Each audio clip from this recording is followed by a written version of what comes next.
අද වීඩියෝවෙන් මෙන්න මේ වගේ බිත්තර හොද්දක් විදියට හදාගන්නේ කොහොමද කියලා ඔයාලට බලා ගන්න පුළුවන්. බත් ඉන්දියාප පාන් කන්න හරිම පහසුවෙන් හදාගන්න පුළුවන් රසවත්ම ව්‍යංජනයක් තමයි මේ බිත්තර හොද්ද. මං අද පෙන්නන්නේ වෙළඳ පොලෙන් සාමාන්‍යයෙන් ගන්න ලැබෙන බිත්තර අරගෙන බිත්තර හොද්දක් හදාගන්න හැටි. හැබැයි ඉතින් ඉස්සර ගමේ තියෙනම් අපි ගන්නේ ගම් බිත්තර. ඒ වයින් බිත්තර හොද්ද හදනකොට නම් කහමදේ හොඳට කහ පාටට ඉස්මතු වෙලා ලස්සනට පේනවා. ඒ නිසා ඒ විදිහට ඕනේ නම් කහමදේ හොඳට කහ පාටට තියෙන බිත්තර වෙළඳ පොලෙන් තෝරා ගන්න ඕනේ. ගෙදර කෑමටම නොවන විශේෂ අවස්ථාවකට බිත්තර හොද්ද හදනවා නම් ටිකක් මිල වැඩි වුණත් ඒ වගේ බිත්තර අරගෙන හදාගන්න. වීඩියෝවෙන් ලස්සනට දැකලා ගෙදර හදාගත්තාම මේ විදියට නාවොත් ඔයාලට හිතේවි වැරදුනාවක්ද කියලා. ඒ නිසා මම අද තෝරාගත්තේ සාමාන්‍ය වෙළඳ පොලේ තියෙන බිත්තර අරගෙන හදාගන්න විදියයි. එතකොට මෙන්න මේ වගේ තමයි බිත්තර හොද්ද හැදුවාම තියෙන්නේ. එහෙනම් දැන් ඔයාලව මගේ චන්දි කුකින් හට් එකට සාදරයෙන් පිළිගන්නවා හරියටම බිත්තර හොද්දක් හදාගන්න හැටි කියලා දෙන්න. මේ තියෙන්නේ අපට අවශ්‍ය වන ද්‍රව්‍ය ලයිස්තුවයි. channel එකට subscribe වෙලාම description එකේ යටතේ දාලා තියෙන මේ විස්තර පස්සේ හිමින් සැරේ බලා ගන්න.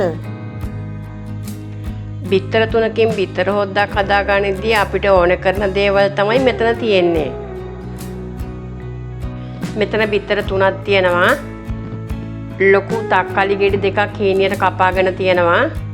හීනියට කපාගත්ත රතු ලුණු ගෙඩි 10ක් සහ අම්මිරිස් කරල් දෙකක් තියෙනවා. ඒ වගේම මෙතන රම්පා තියෙනවා. කරපිංච කිනිති දෙකක් තියෙනවා. තලාගත් සුදු ලුණු බික් 4ක් තියෙනවා. කුඩා කුරුදු පොතු කැබැල්ලක් තියෙනවා. ඒ වගේම ඊට අමතරව අපට ඕනි කරනවා මිරිස් කුඩු තේ හැඳි 2යි, අමු 3-5 කුඩු තේ හැඳි 1යි, කහ කුඩු තේ හැඳි කාලයි, උඩුහාල් සොල්පයක්, ගම්බිරිස් කුඩු තේ හැඳි භාගයක්, ලුණු. ඊට අමතරව ටෙම්පරාදු කර ගැනීම සඳහා පොල් තෙල් ස්වල්පයකුත් හොද්ද සාදා ගැනීම සඳහා පොල් කිරි කෝප්ප 3ක් පමණක් උවමනා වෙනවා. දැන් අපි බලමු බිත්තර හොද්දක් හරියටම හදාගන්නේ කොහොමද කියලා. ඔයගොල්ලෝ බිත්තර හොද්ද හදන්න ගද්දි මේ වගේ පැතලි භාජනයක් ගන්න. මොකද බිත්තර කඩලා මේකට දානකොට හොඳට ඉඩක් උවමනා වෙනවා. අපි දැන් බිත්තර හොද්ද හදා ගැනීම සඳහා ලිපෝන් කරමු. දැන් පොල් තෙල් ස්වල්පයක් එකතු කරගන්න.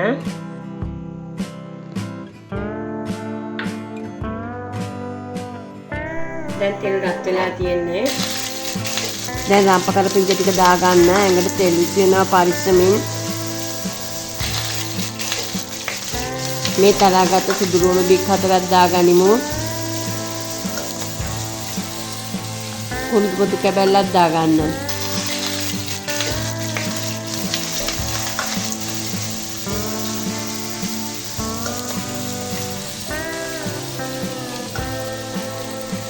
මම සුදු ලුණු ගෙඩි 4ක් කඩලා ගත්තා. මෙතන රතු ලුණු ගෙඩි 10ක් තියෙනවා.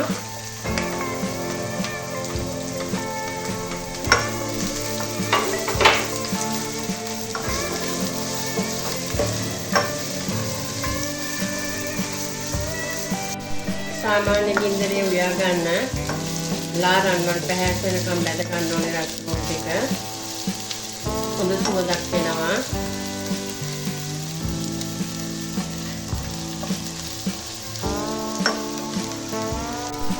දැන් අම්මිරිස් ටිකක් එකතු කරගන්න.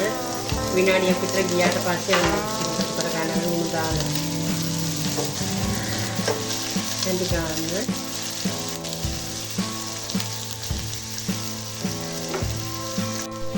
බිත්තර හදන විදි ගොඩාරියක් තිබුණාට මේ බිත්තර හදන ක්‍රමය හරිම ලේසි පහසුයි.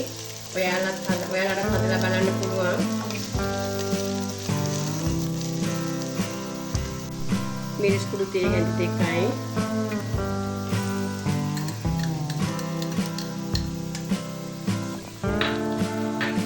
අමු 3-5 කුඩු තේ හැඳයි, පහ කුඩු තේ හැඳි කාලයි,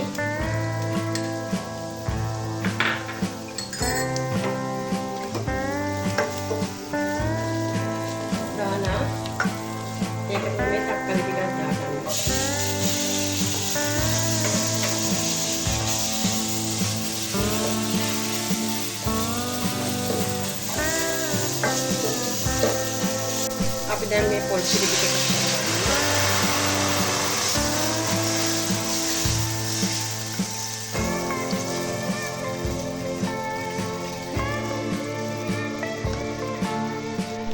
දැන් මේ උහල් ස්වර්ටයක් එකතු කරගමු.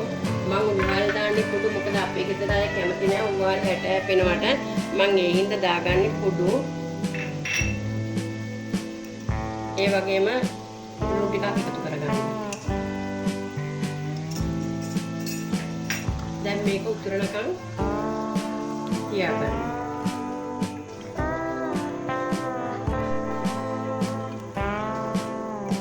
කැටි ගහන්න නැති වෙන්න හොඳට හැදි ගා ගන්න. අපි ලුණු චුට්ටක් බලමු.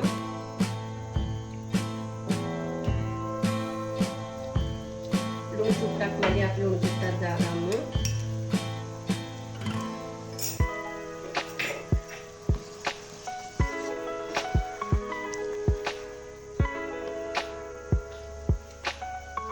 අපි මේකට ගම්බිරිස් ටිකක් එකතු කරගමු. ඊළඟට අපිට තියෙන්නේ මේ නටන හොද්දට බිත්තර 3 කඩලා දාගන්න එකයි.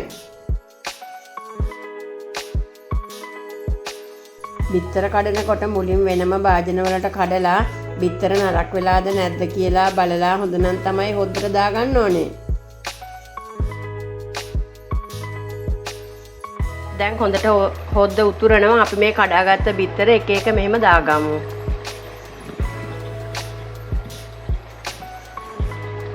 අනෙක් බිත්තරේ මේ පැත්තට දාන්න.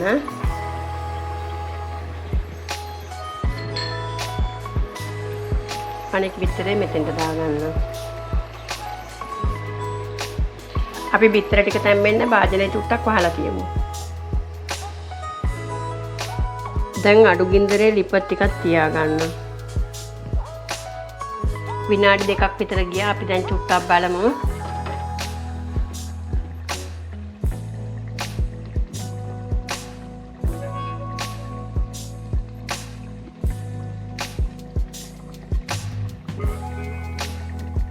තා චුට්ටක් වෙලා තියමු. අපි දැන් බලමු බිත්තර ටික තැම්බිලාද කියලා. දැන් තැම්බිලා තියෙන්නේ. දැන් බලන්න මේ හොඳට හැදිලා තියෙනවා. මේ අපි දැන් මේක ලිප ඔෆ් කරලා ටිකක් වෙලා වහලා තියමු.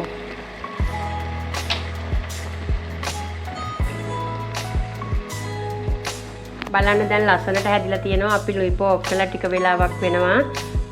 අපි මෙහෙම්මම ටිකක් නිවෙන්න වහලා තියමු. දැන් විනාඩි 5ක් විතර ගියා. අපි බලමු. දැන් අපි බිත්තර හොද්ද හදාගෙන ඉවරයි. හරිම ලේසියෙන් පහසුවෙන් අපි බිත්තර හොද්ද හදාගත්තා. අපි දැන් මේ බිත්තර හොද්ද හිමින් සැරේ පරිස්සමෙන් බෙදාගමු.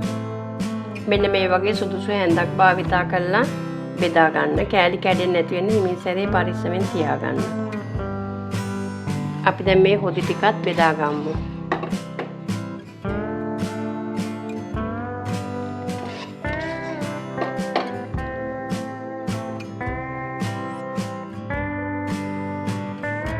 මේ බිත්තර හොද්ද කෑම මේසෙට තියන්න බෙදා ගනිද්දී මෙන්න මේ වගේ පැතලේ ඉඩ තියෙන භාජනයක් තෝරගන්න.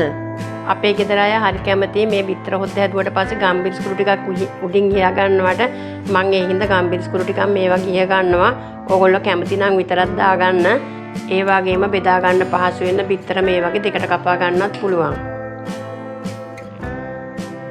දැන් එහෙමනම් ඔයාලටත් පුළුවන් මේ වගේ රසවත් බිත්තර හොද්දක් හදලා රස බලන්න. මේ වාගේ ගමේ විදියට රහට කෑම උයා ගන්න හැටි හරියටම දැනගන්න මගේ චන්දි කුකින් හට් එකට සබ්ස්ක්‍රයිබ් වෙලා දිගටම රැඳී ඉන්න. බෙල් සලකුණ ක්ලික් කරලා කළු පාට ඕල් කියන බෙල් එකත් ක්ලික් කරලා තියාගත්තාම මගේ අලුත් වීඩියෝ ගැන නොටිෆිකේෂන් ඔයාලට ලැබෙවි.